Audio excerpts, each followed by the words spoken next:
Welcome back to Worldview. I'm joined now by two very interesting guests, Philip Judge and Simon Heaps. Welcome to the show, gentlemen. Hi Stella, it's great to be joining you here today.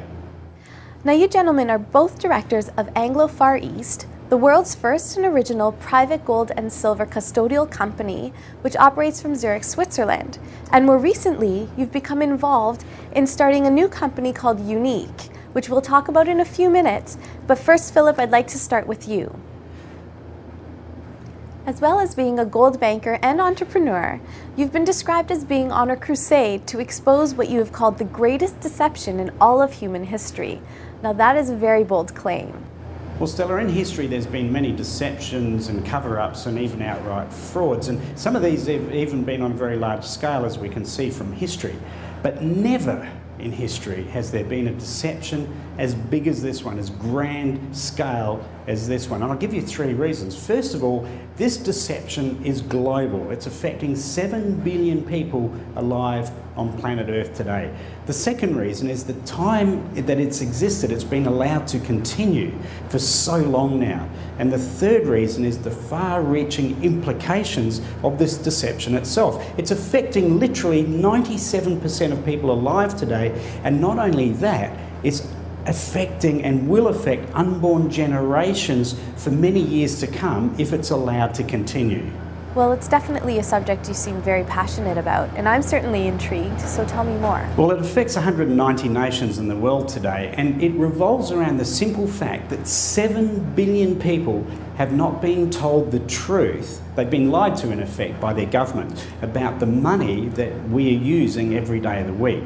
And I think the second thing about this is it's lasted for 100 years now. For 100 years, our leaders have been unwilling to tell us the truth about our money and to talk about it publicly. And it revolves around this simple proverb: the borrower becomes the slave to the lender.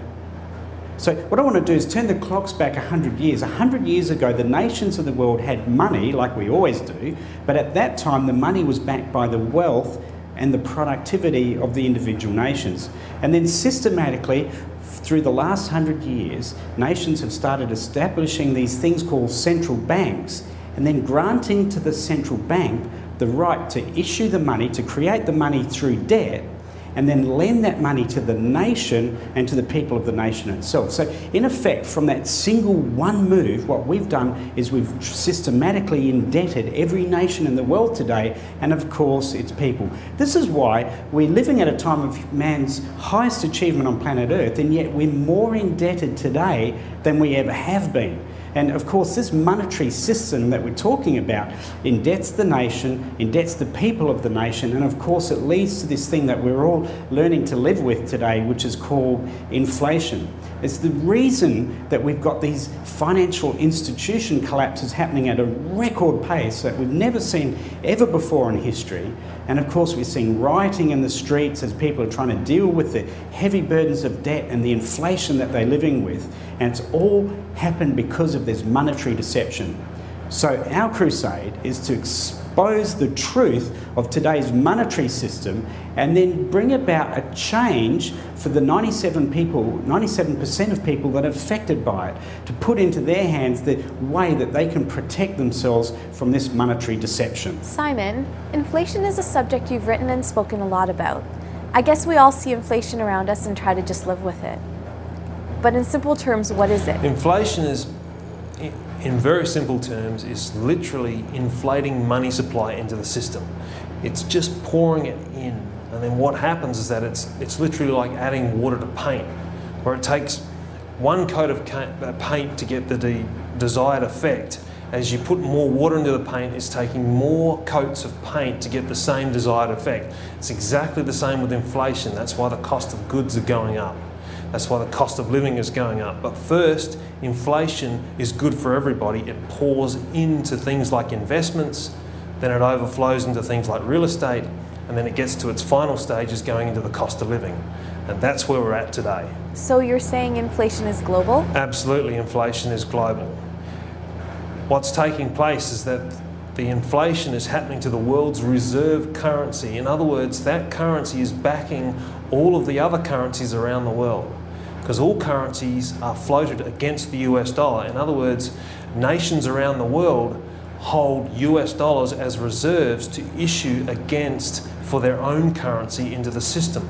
And when they exchange goods between nations, nations receive US dollars back to its central banks, which then in turn goes back to the goods suppliers of those nations in the form of its own currency that they inflate within their own nations.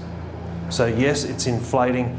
Okay, so how does it affect whole nations and individuals? On a national level, within nations, inflation is a very insidious and deceptive thing, because in the beginning, everybody thinks they're becoming very wealthy.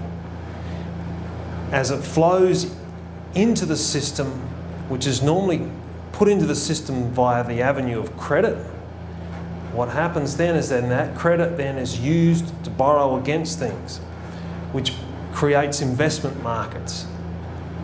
It flows into those investment areas, as we can see in the stock markets through the 1990s, then in the early 2000s through to the mid-2000s it went into real estate, and now today it's flowing into commodities. So in the beginning it's good, but no one ever questions the beginning of an inflation. It's only the end of an inflation, or when we get to the final stages of an inflation, that people begin to question and start to wonder what inflation really is.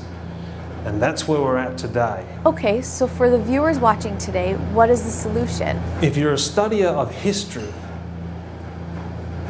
inflation, you'll understand, has been all throughout. You can go right back to ancient Egypt, Rome, Macedonia, Persia, the British Empire, as it was the world's reserve currency up until the Second World War, and now the US dollar. That if you track through history, you will see that inflation has always had the same result, and that is it's always ended badly for those who didn't understand it, for the masses that didn't understand it, for those who were not positioned on the right side of it. Philip, earlier you said that there's a very simple plan that can provide a solution.